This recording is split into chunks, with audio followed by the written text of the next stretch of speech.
But tonight we are so excited, and I'm glad you're all here to see this. And I'm especially excited because I'm hoping I have all these imaginary bridges that I want done now, starting with the Cape Cod Canal and on East Bay Road. So I want one of those beautiful ones that go through the trees. So welcome here tonight. Miguel Rosales is president and principal designer at Rosales. His transformative work has redefined bridge design as structural art. With over 35 years of experience, he has created iconic bridges that stand as a testament to both functionality and aesthetics, beauty, making a significant impact in the US and around the world. Renowned for his focus on bridge aesthetics and design, Miguel earned a licensed degree in architecture from the University Francisco Marquand in Guatemala in 1985, followed by a master's degree in architectural studies at the Massachusetts Institute of Technology in 1987. His educational background laid the foundation for career dedication and innovation in bridge design. Throughout his career, Miguel has received grants from prestigious organizations such as the NEA, AIA, AAF, and MIT, enabling him to conduct groundbreaking research in bridge and infrastructure design. His work has garnered numerous national and international awards, underscoring his ability to harmonize technical precision with artistic impression. Notable projects include the Zakim Bridge, Liberty Bridge, and Appleton Bridges, which exemplify his commitment to creating cost-effective, innovative, and visually outstanding bridges that resonate and inspire.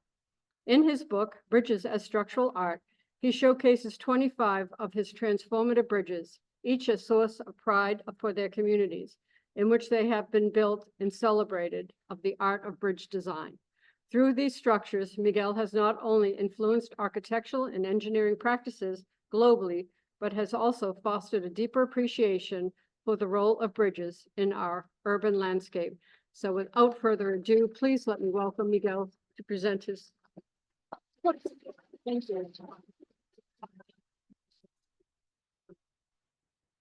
Well, first I would like to thank the Osterville Library to invite me to make this presentation.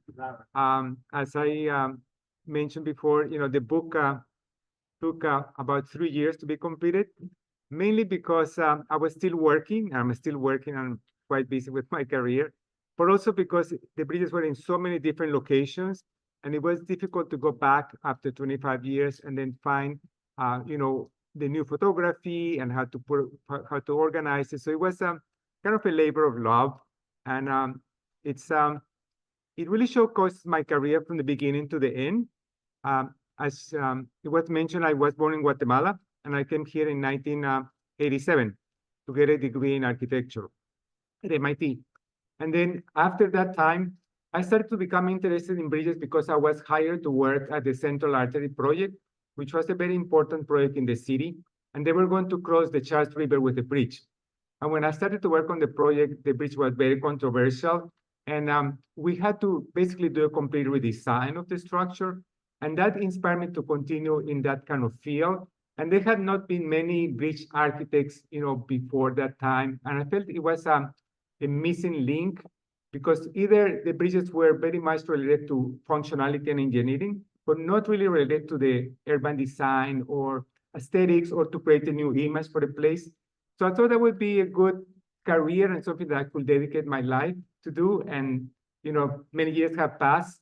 And I would say that completing the bridge in 2003, that was a very important milestone, because after that, my work became very well known. So, I'm going to explain something about the Zakim Bridge and also about some of the most recent bridges.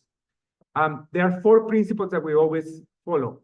One is transparency and slenderness. We want to make the bridge to be as transparent so it blends into the context. We also want it to be simple in a way that can be understood. And so there's always a structural order. And the artistic shaping, which is the most important, I would say, has to do with the proportions, how the bridge relates to the context, and how do you put together all the different elements. And of course, in the United States, functionality and cost is very important. If the bridges are too expensive, they could never get built. So that's something part of my career. I always had a very strong discipline in trying to make them as cost effective as I can make them.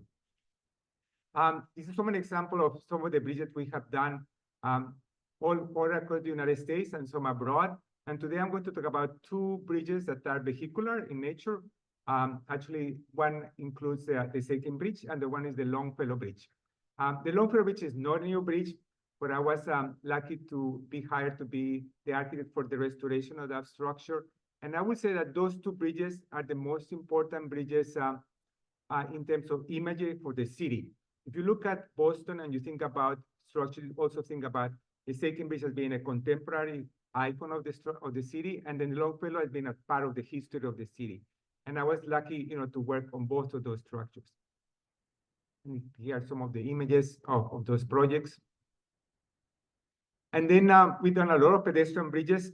That has been a focus of my career, mainly because many cities wanted to improve the pedestrian environment.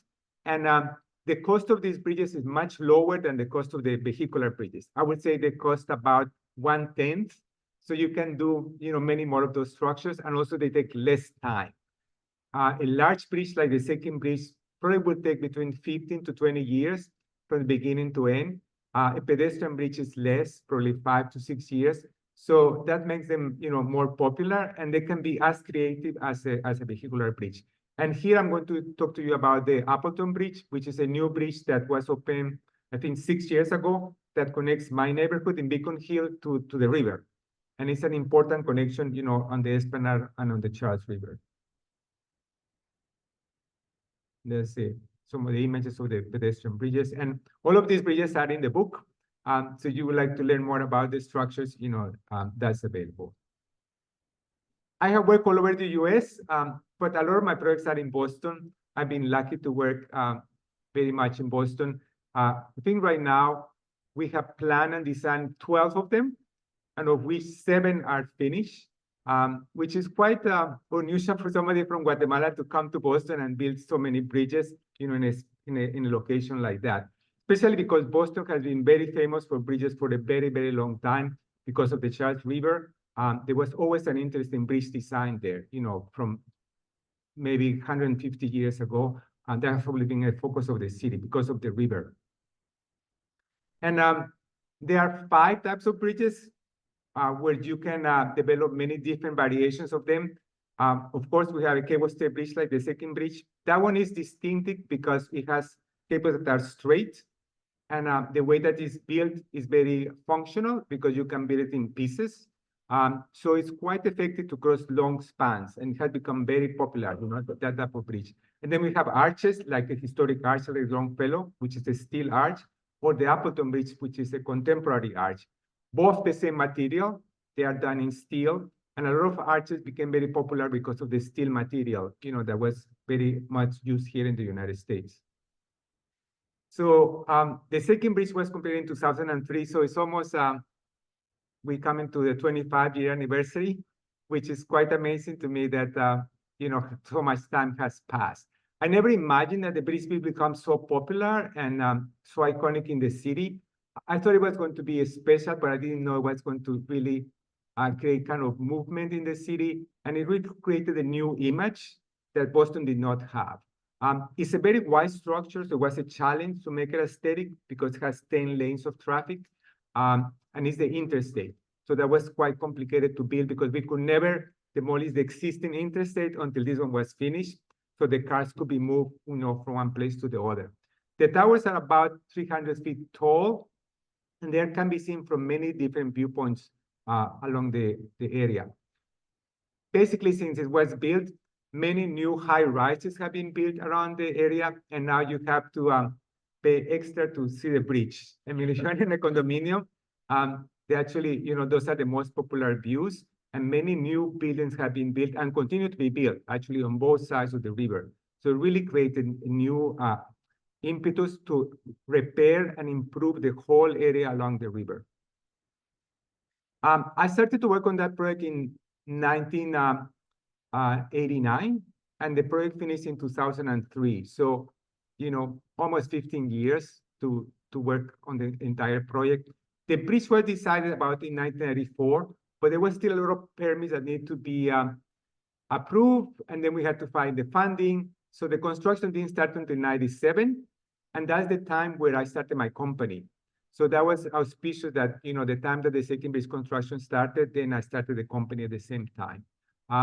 In 2001, finally, the cables were completely installed, and there was a special occasion a year later when the bridge was still not open.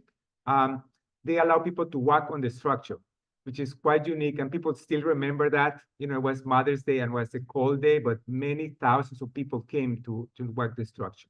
I have tried to close the bridge again since then, because it's an amazing experience to walk on it. We had done it with John most recently because we had to change some of the lighting, and they allow us to come, in the middle of the night. So it was between, I think, 2 in the morning and 4 in the morning where you could close the bridge. But I wish in the future, hopefully it could be closed again and people will be able to walk on it because there's no sidewalks. So that would be the only way that, you could do it. And this is what it was there when I came to Boston. It was a very unattractive highway over the river. And when you came into Boston, you came in the lower level. So you never had a view of the city. So it was completely blocked. And this structure didn't work very well also for the traffic because you see it had an X shape. So it had like a weave. So you had the cars would cross each other. And it was always prone to accidents. And it was basically just a utilitarian bridge. It had never been designed with any context or any interest. So it was quite a change, to propose this. So it took a lot of people to support it, but there was a lot of people that were against it because they felt that it was not a bridge that was traditional or it was something that could be built in Boston. So, we had to convince a lot of people, to build that structure. And we did many renderings and drawings. This is some of the renderings that we did. At that time, the computers were not very popular, so we were still doing drawings with watercolors. But the change has been immense. I mean, not only because of the bridge, but also because of the parks. When the bridge was completed, also the parks were completed. And there were no parks along the river. It was all parking lots. It was a very industrial area. And these parks came because the city and the agencies required a mitigation in terms of being allowing to do the construction. So they got about $100 million to build the parks, which came from the federal government, which was, quite a good investment because it transformed this area. It used to be called the Lost Mile of the Charles River because you would never know that was the Charles until the project, got completed. As I mentioned, it's a 10-lane structure, and one of the distinct elements of the bridge is that the cables in the back spans, which are, over the land, they come to the center of the structure, and the cables on the main span over the river, they are on the sides. So the geometry of the cables is quite unique, and it's the only suspension, only cable stay bridge that has that configuration, worldwide. So it made it a very special experience to cross it because the geometry of the cables is always changing, and it's quite exciting, to cross the structure. One challenge of this bridge is it has to go in a tunnel very quickly because it has to go under Causeway Street to join into the interstate. So it has an incline, which is the maximum inclination for the interstate. So it's 5%.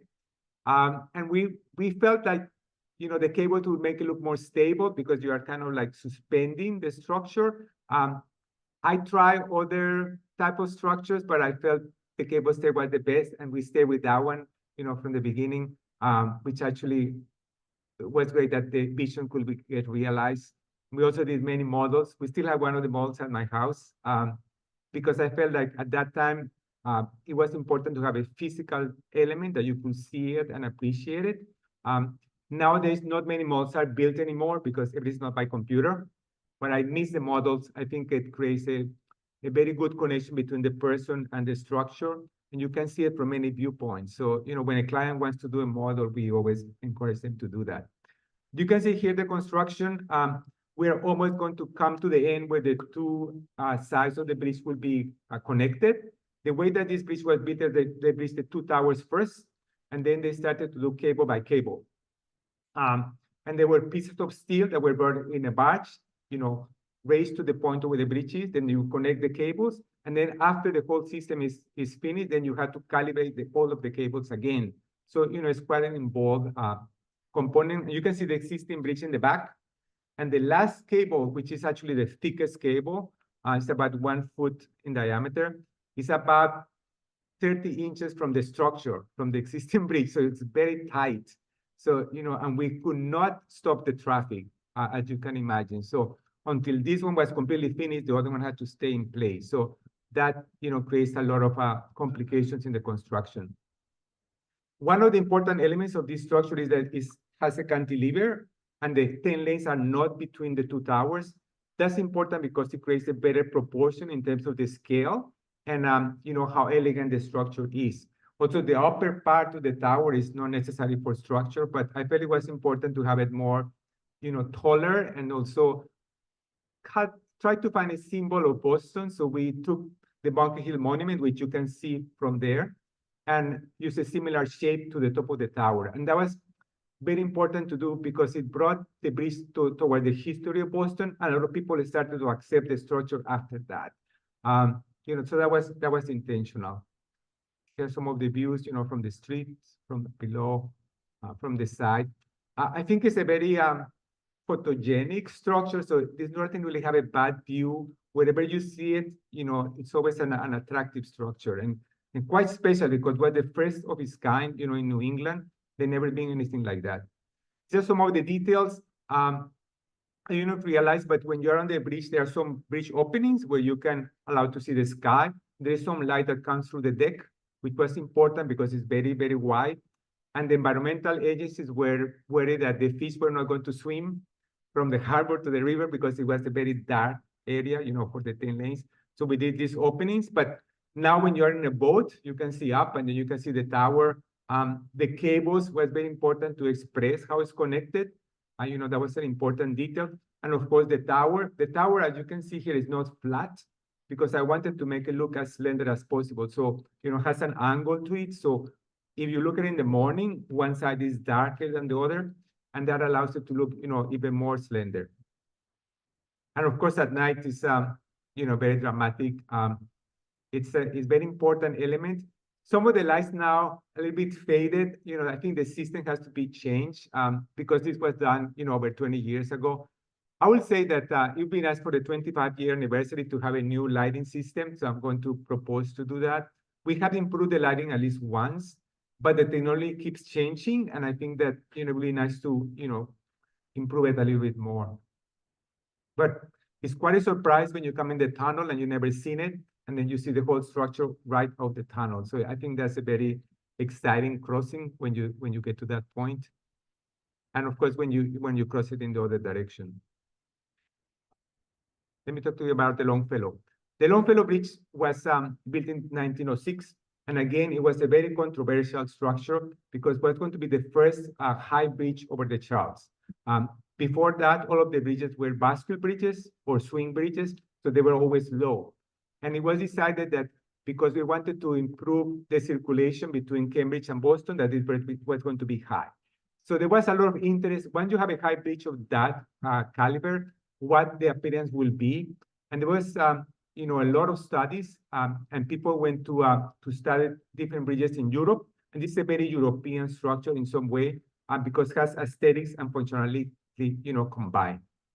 The main span is not very wide. It's only about 200 feet, but the total length is actually longer than the Saikin Bridge. It's over 2,000 feet.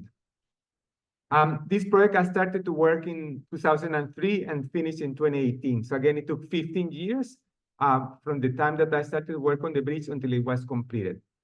During that time, there's again a lot of controversies, particularly about how to divide the space that was only 100 feet for pedestrians, the bicyclists, the cars, and the train. And all of those things had to fit in that space because it's a historic bridge, we couldn't make it wider. So it was quite a fight to make a division of all the space, and that was part of the delay on the project. This is how the bridge was when I started to work on it. It was so rusted that people thought that the bridge was orange in color, but actually it's not. That was not the color. And the towers were very dirty. The lighting was very much like of a highway.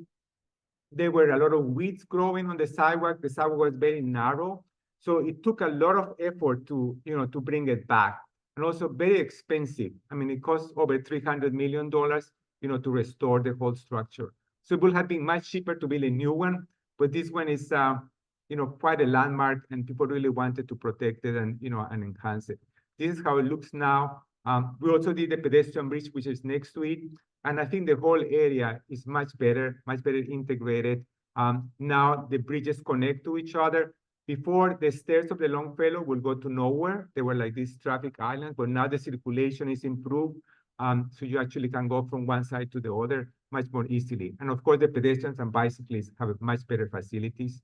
I think it's a beautiful structure.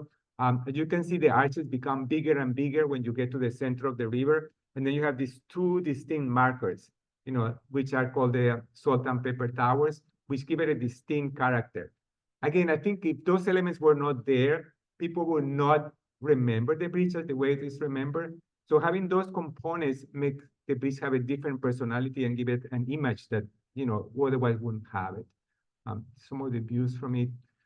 We had to spend a lot of time, dismantling the towers, building them again, cleaning all the granite. The granite actually is not available anymore. So we had to scavenge from other bridges in the state to try to find the Quincy granite and then cut pieces to be applied, to this new structure.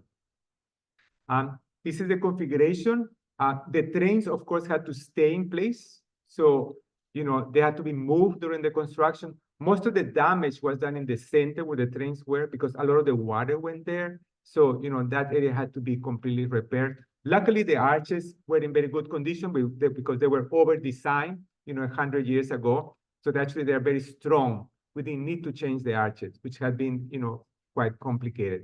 Some of the views. This is part of the construction. We had to redo the whole deck system. So, has to be taken out. You can see here one of the towers is missing because the foundations were faulty. So they had to remove all the towers, then reinforce the foundation, and then build it back again. And the stones do not match from one tower to the other. So they had to be all numbered because, they were cut to size.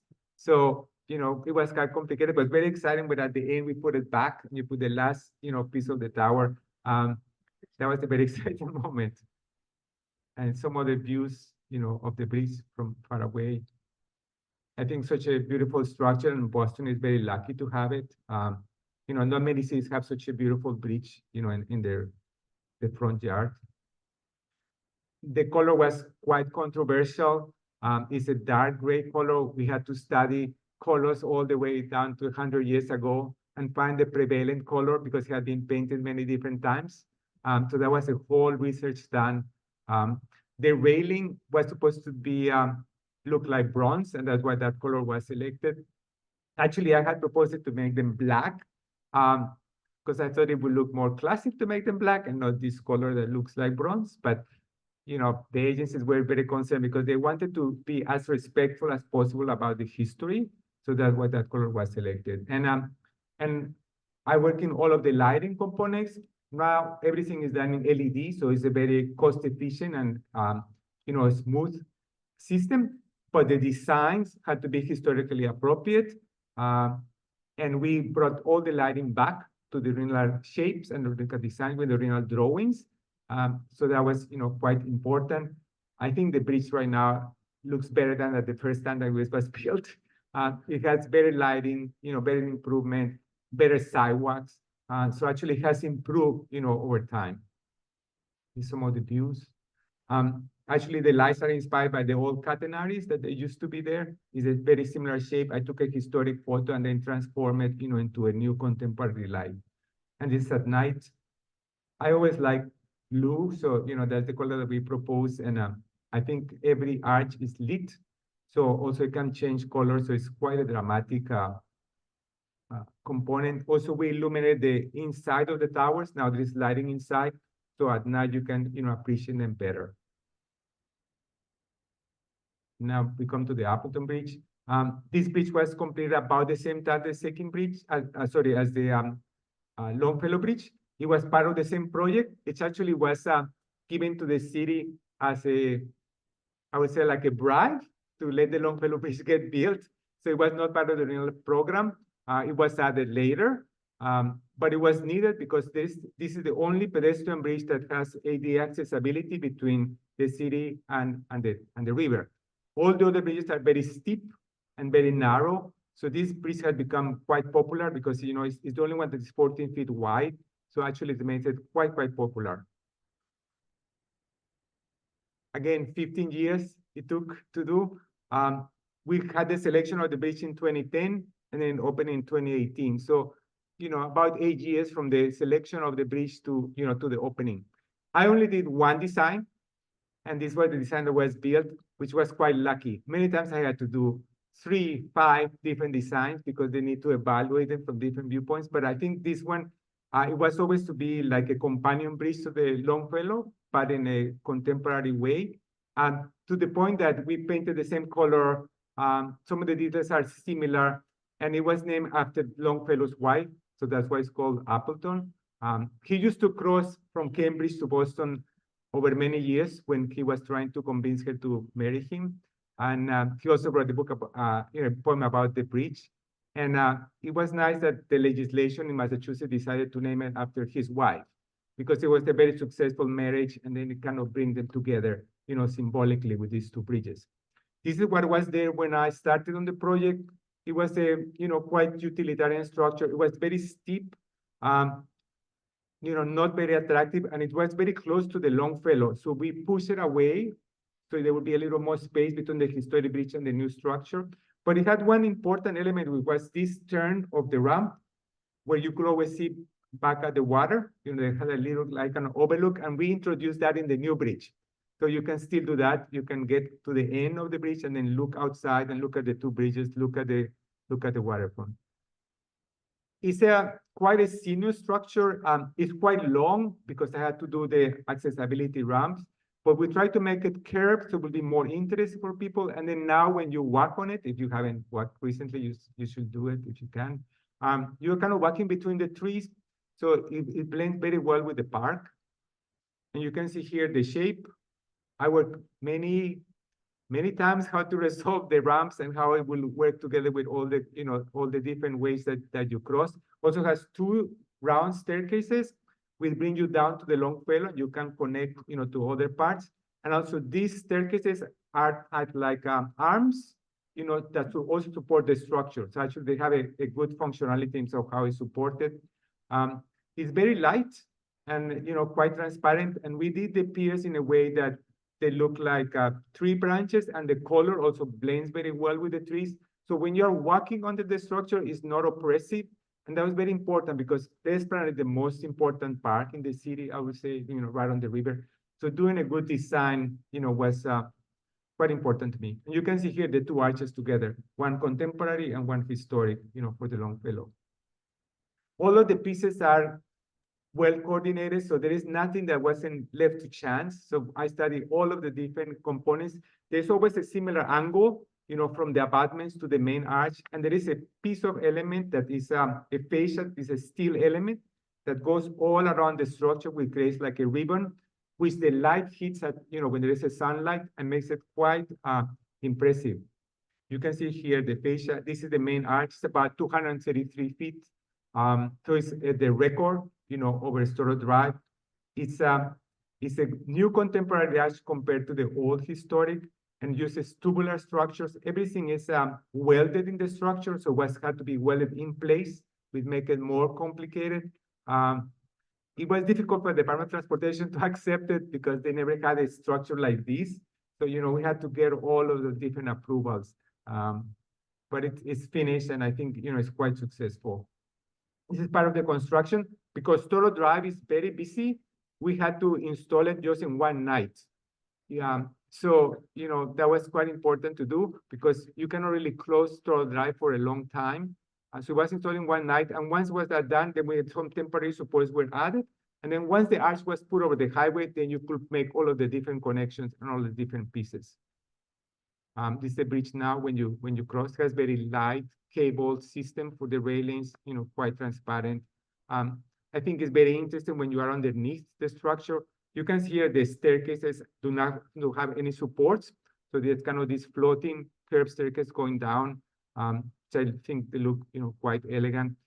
here you can see how the two connect, you know, the modern and the old, and we have a special plaza that has 8 parts that connect all the paths, and it has a symbol in the middle. And I had to find a geometry that would work, you know, to have all of the different connections, but I think it works, you know, quite well. And of course, we always pay a lot of attention about the details. Even the piers have this small indentation here in the middle, which makes them, you know, more elegant. How the cables turn, because the cables cannot turn in a 90 degrees. We have rods instead of cables in some of the corners. And then this is the fascia element, the shiny steel component that goes all around, which makes it, you know, quite attractive. It's still at night. Some other views, you know, we have these small pin lights on the railing, which, you know, when you go underneath, they become quite visible. This is another view of the bridge. I think together have become, you know, companion bridges, and I think they complement each other. If they have the same level of quality of aesthetics, I would say, you know, the historic bridge and the new bridge, and that was important to try to take it to the, you know, to the same level. And now I'm just going to show a quick video of the second bridge, which is always, you know, quite exciting for me to see again after almost 25 years. And how the city has transformed, you know, after it was completed.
Thank you.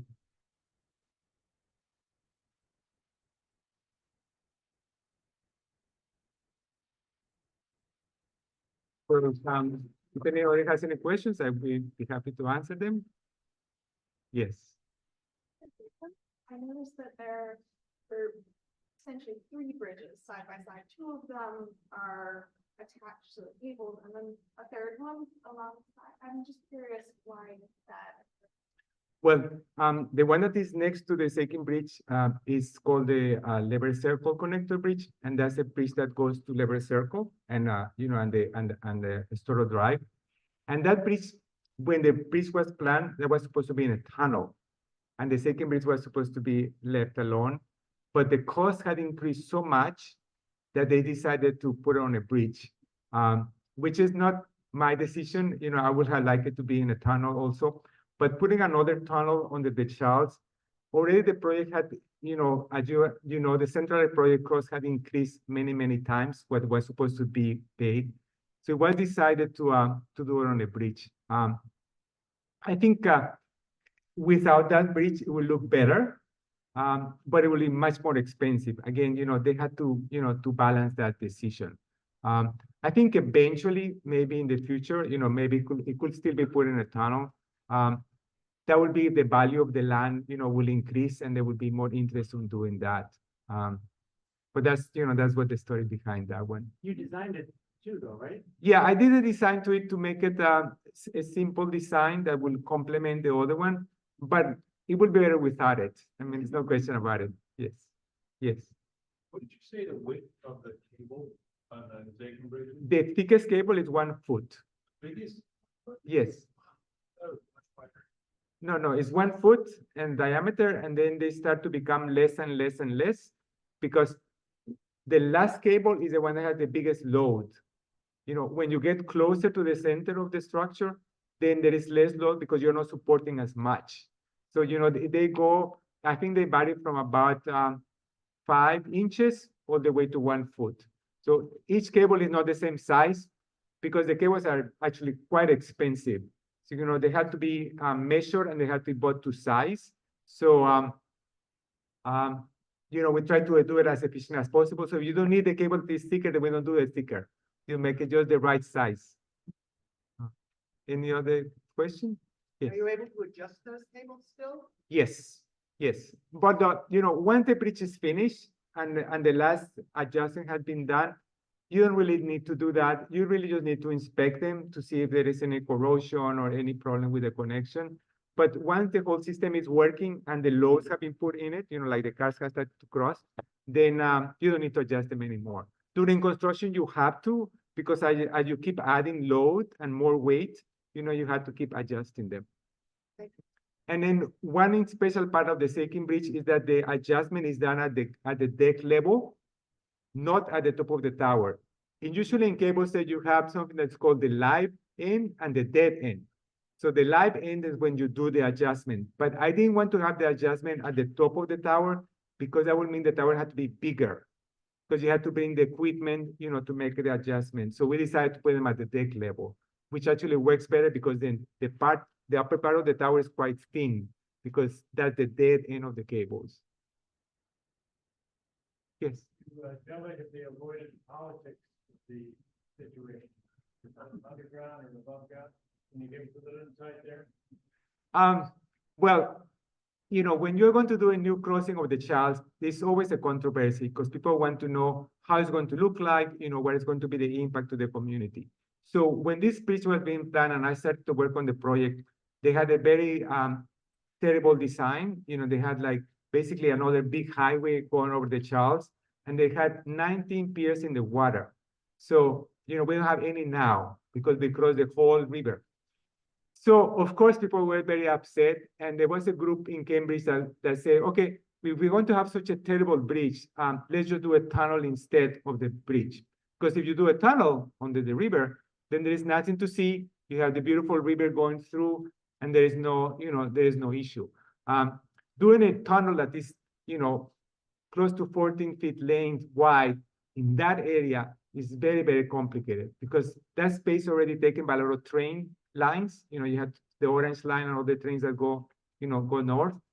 So it would have been very, very expensive. But one thing that they did by proposing this tunnel, they pushed their administration to do a better design because, they didn't want to do a tunnel. They didn't want to pay for the tunnel. And then they said, okay, we are going to try to give you a better bridge. So that's how the whole process started. So I always say to people that you actually get the bridge you deserve. If you don't push for a better design and you don't push to have a better aesthetics, usually you don't get it because there's other factors that come into place. So Boston, luckily, is very outspoken. It's a lot of people that are very much interested in design in the city, and that push for this bridge to be better. The same for the Longfellow, the same for the Appleton Bridge. Any of these bridges, if they were in a different city, they would not look like that because, they are less active. But luckily in Boston, we had a whole tradition of design. You have the schools, like MIT and Harvard. It's a lot of intellectuals in the city, people that want to do better. So that helped these bridges to be improved. And that's very important because I'm always, if you don't have a champion, you don't have somebody that's pushing for a better design, it doesn't happen. So you always have to have that. Any other question? Yes.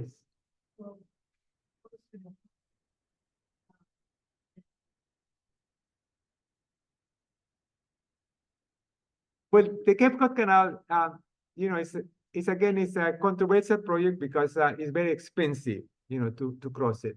So I would say that right now, the idea of doing those bridges is basically to make them as fast as possible, at a lower cost.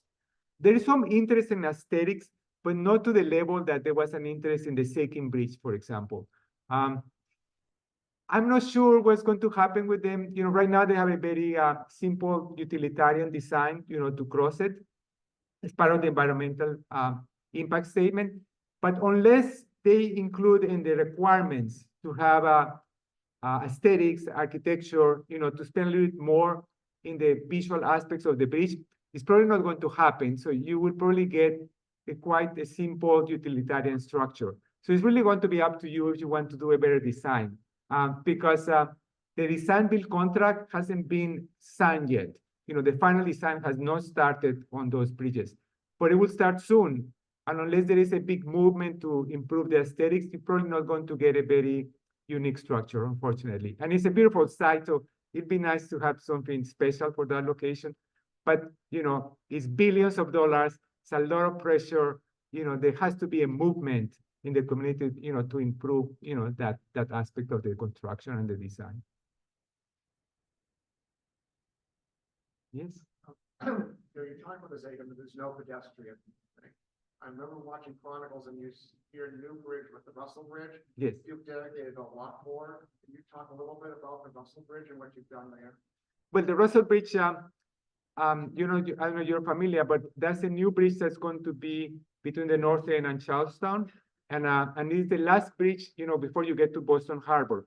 And you see both of them together. You see the Russell Bridge and the Second Bridge, at least from, a lot of the waterfront, from East Boston, from the North End. So I was hired to work on that project because I had worked on the Second Bridge. So I was hired I didn't have to compete actually for that project. So that was, quite a good proposal for me.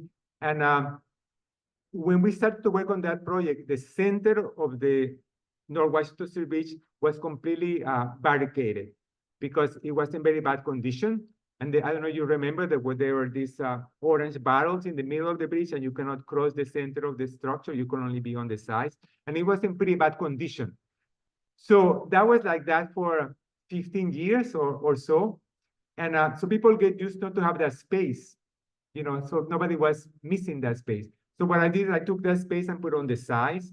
And then we make very wide sidewalks and, and the first cycle track in the city, which allow it to be quite, generous for pedestrians and bicycles. There's a lot of people that walk there. It's part of the Freedom Trail, with the brick red line that goes to all the historic areas.